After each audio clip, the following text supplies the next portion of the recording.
Halo teman-teman, perkenalkan kami dari kelompok 4. Di sini kami akan menjelaskan mengenai fenomena hidrosfer, yaitu pencemaran sungai oleh limbah industri. Lalu, bagaimana untuk mengetahui limbah industri dapat mencemari air sungai? Untuk lebih jelasnya, yuk simak video berikut sampai selesai.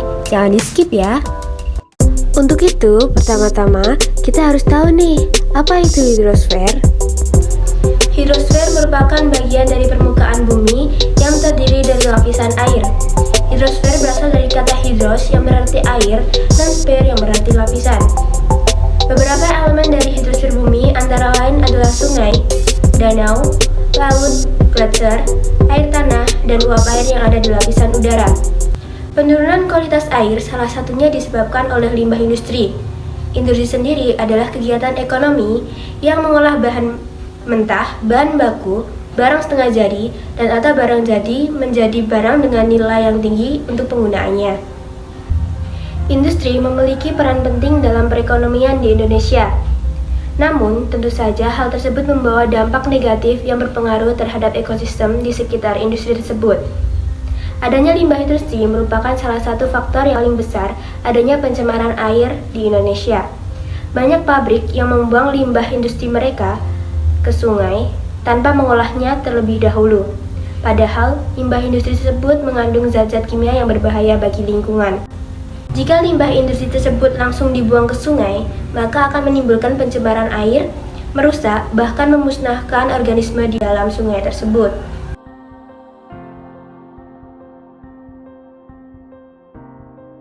Indeks kualitas air atau IKA pada 2021 masih belum mencapai target yang ditetapkan dalam Rencana Pembangunan Jangka Menengah Nasional atau RPJMN. Skor IKA pada 2021 tercatat sebesar 53,33 poin dengan target nasional 55,2 poin. Skor ini mengalami penurunan sebesar 0,2 poin dari tahun 2020, mana pada tahun 2020 skor IKA adalah sebesar 53,53 poin atau dalam kategori cukup baik pada tahun tersebut. Meski mengalami peningkatan, skor tersebut masih berada di bawah target yang ditetapkan dalam RPJMN.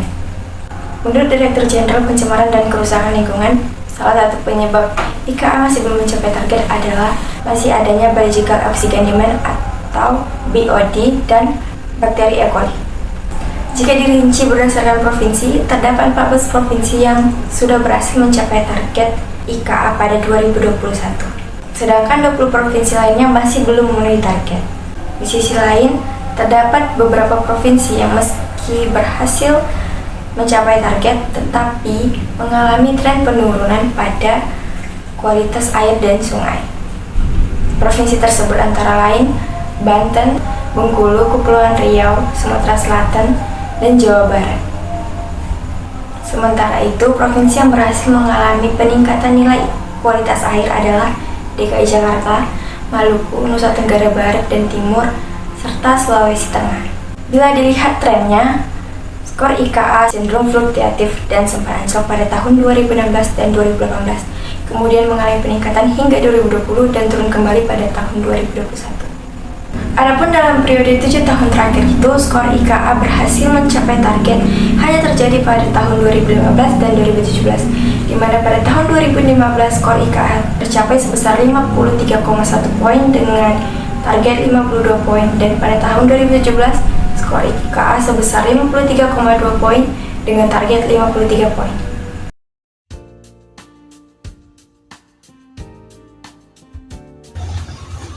Karena industri yang ada sangat beragam, secara garis besar limbah industri dibagi menjadi 4 kelompok, yaitu yang pertama, limbah cair.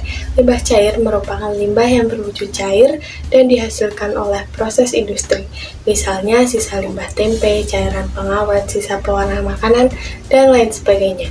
Yang kedua yaitu limbah padat. Dalam industri, limbah padat yang dihasilkan tidak hanya dalam bentuk padatan, melainkan juga lumpur dan bubur. Contohnya, sisa sampah plastik, sisa pakaian, potongan kayu, besi, hingga bubur kertas. Yang ketiga, limbah gas. Limbah gas merupakan limbah industri yang ada dalam bentuk molekul gas. Karena tidak dapat dilihat secara kasat mata, limbah ini dapat memberikan efek buruk bagi makhluk hidup bila tidak ditangani dengan benar. Misalnya gas metan, karbon monoksida, hingga hidrogen peroksida. Yang keempat yaitu limbah B3. Limbah B3 atau bahan berbahaya dan beracun ini memiliki kandungan senyawa beracun yang cukup tinggi sehingga dibutuhkan penanganan khusus. Beberapa industri yang menghasilkan limbah B3 seperti industri pengolahan bubur kertas, minyak pelumas, bahan farmasi, dan semen. Lalu bagaimana limbah itu bisa dihasilkan? Limbah pada umumnya dihasilkan akibat dari suatu kegiatan yang telah dilakukan. Misalnya saja plastik, kantong sisa pakaian, sisa dari semen, pewarna lumpur sisa industri, dan sebagainya.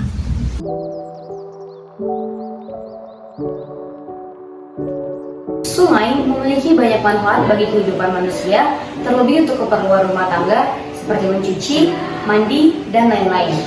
Selain itu, di dalam sungai terdapat banyak makhluk hidup yang dapat dikonsumsi untuk memenuhi kebutuhan gizi manusia.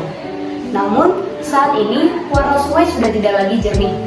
Banyak sungai yang berwarna kecoklatan bahkan sampai kehitaman. Pencemaran air sungai ini disebabkan oleh banyak hal, terlebih salah satu penyebabnya adalah limbah industri yang tidak dikelola dengan baik oleh pemiliknya hingga mencemari air sungai. Limbah industri ini sendiri memiliki kandungan minyak yang berbahaya yang dapat mencemari air dan bahkan membunuh makhluk hidup yang terdapat di dalam sungai. Kondisi yang sangat memprihatinkan ini sudah melebihi daya tampung batas maksimal dari daya tampung sungai. Oleh karena itu, hal ini sudah sangat sulit untuk diperbaiki atau ditanggulangi oleh masyarakat sekitar. Padahal, hal ini dapat dicegah dengan cara mengelola limbah industri terlebih dahulu hingga menjadi kandungan yang aman saat dialirkan ke sungai. Air sungai memiliki peran penting bagi masyarakat. Air sungai yang tercemar memberikan dampak buruk bagi kesehatan lingkungan terutama masyarakat sekitar.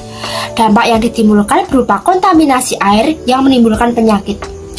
Penyakit yang seringkali ditemui adalah diare, karena masyarakat di sekitar aliran sungai mengonsumsi air yang sudah terkontaminasi dengan limbah yang mengandung banyak mikroba dan berdampak pada sistem pencernaan.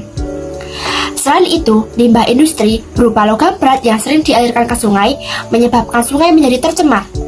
Jenis-jenis logam berat adalah raksa, timbal, dan kadmium, di mana ketiganya sangat berbahaya bagi manusia apabila mengonsumsinya. Misalnya, pencemaran raksa yang terjadi di Minamata, Jepang. Para nelayan di sekitar Teluk Minamata memakan ikan yang tercemar raksa. Akibatnya, mereka mengalami kerusakan saraf yang disebut penyakit Minamata. Lebih dari 80 orang yang meninggal akibat penyakit ini. Peran air sebagai pembawa penyakit menular bermacam-macam, antara lain air sebagai media untuk hidup mikroba patogen, air sebagai sarang insekta penyebar penyakit. Jumlah air yang tersedia tidak cukup sehingga manusia bersangkutan tidak dapat membersihkan diri. Air sebagai media untuk hidup vektor penyakit. Pencemaran air yang telah terjadi secara alami, misalnya adanya jumlah logam-logam berat yang masuk dan menumpuk dalam tubuh manusia. Logam berat ini dapat meracuni organ tubuh melalui pencernaan karena tubuh memakan tumbuh-tumbuhan yang mengandung logam berat meskipun diperlukan dalam jumlah kecil. Penumpukan logam-logam berat ini terjadi dalam tumbuh-tumbuhan karena terkontaminasi oleh limbah industri. Proses pencegahan terjadinya pencemaran lebih baik daripada proses penanggulangan terhadap pencemaran yang telah terjadi. Usaha-usaha tersebut dapat dilakukan diantaranya melalui menjaga air tanah agar tetap bersih, misalnya 1.